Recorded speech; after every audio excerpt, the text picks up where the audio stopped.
Cryptocurrencies like Bitcoin have long been seen as a risky investment. But in Venezuela, you can end up behind bars for dealing in it. These 5 people, along with thousands of others across Venezuela, are secretly mining Bitcoin just to make ends meet. Some names have been changed to protect their identities, because in this country, dealing in Bitcoin is a very dangerous game, but also a vital lifeline for survival.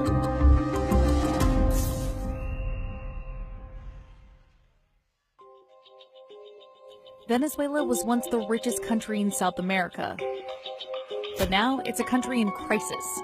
It has the highest inflation rate in the world, and its currency is in freefall. Food and basic necessities are scarce.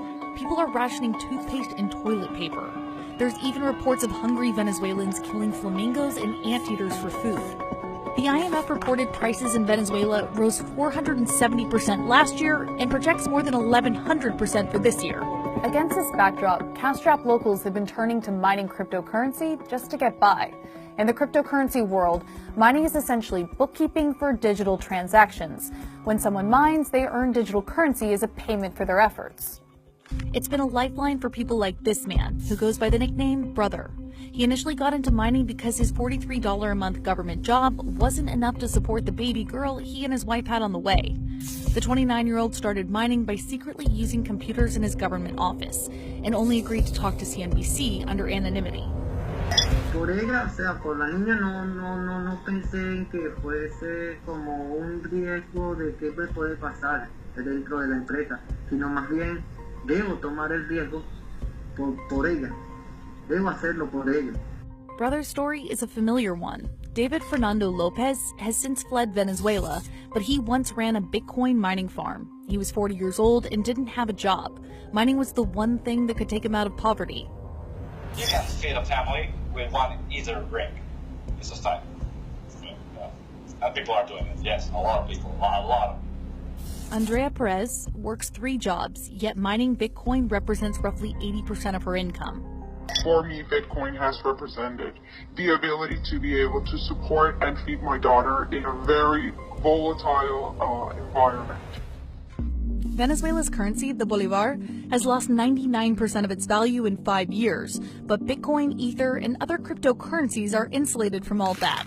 They're fully decentralized, so they're immune to what's happening in any one country, regardless of where they're mined.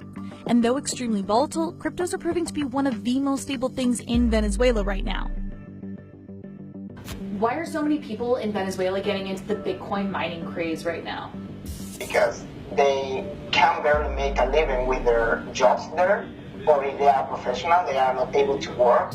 So people are finding that mining is a way to make a predictable income for their families. Randy Brito runs the online forum Bitcoin Venezuela, teaching people how to mine. He operates remotely out of Spain, having fled Venezuela with his family when he was 14. What started as a community of 10 users has ballooned to nearly 10,000 people. Though it's a vital source of income for many, Randy says the danger of mining is becoming more acute by the day. Are people afraid that they're going to be arrested for mining Bitcoin in Venezuela? Yes, people that mine Bitcoins or cryptocurrency with mining rigs, they usually do it underground or they try to hide them from public. Y yo sé que no estoy haciendo nada malo, porque la minería no es nada malo. Solamente que este gobierno es tan corrupto que a las personas que han agarrado le ponen cosas que X para quitarle sus aparatos, pero no es porque estemos haciendo algo malo, no es. And technically, they're not. Mining for cryptocurrency is completely legal in Venezuela, yet police have been arresting miners. Some say it's because the Venezuelan government views cryptos as a threat to the already weak bolivar and to its strict rules about capital flight. It's striking rampant fear into the mining community. A Venezuelan Bitcoin miner posted this comment to Reddit. Miners are getting jailed and accused of terrorism, money laundering, computer crimes, and many other crimes. It's getting crazy here, and I really don't want to waste my life for money.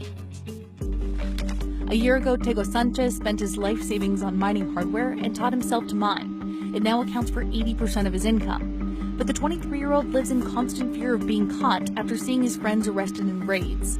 He says that's a big reason why Venezuela's crypto community largely runs on secret groups groups and encrypted messaging apps like Telegram. That's also why he always uses an assumed identity. Porque he estado, o sea, tan anónimo con respecto a todo el tema que no, o sea, no tenía ningún problema hasta ahora con la seguridad de la nación, pues.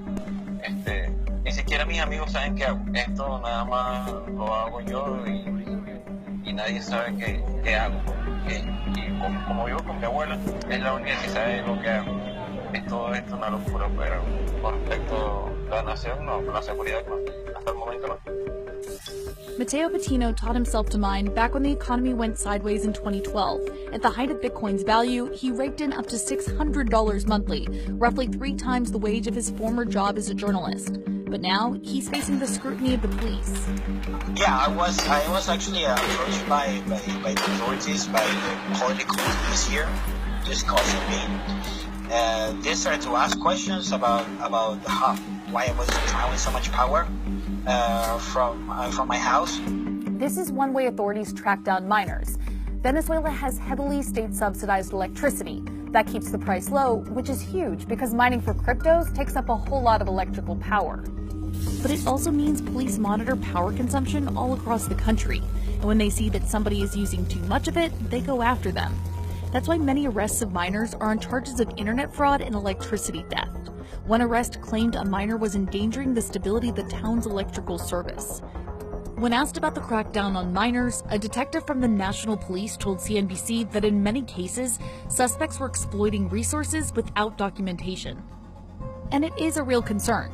The country is facing a nationwide electricity crisis. It's resulted in power cuts and even a couple-month stretch of mandatory 2-day work weeks for public employees.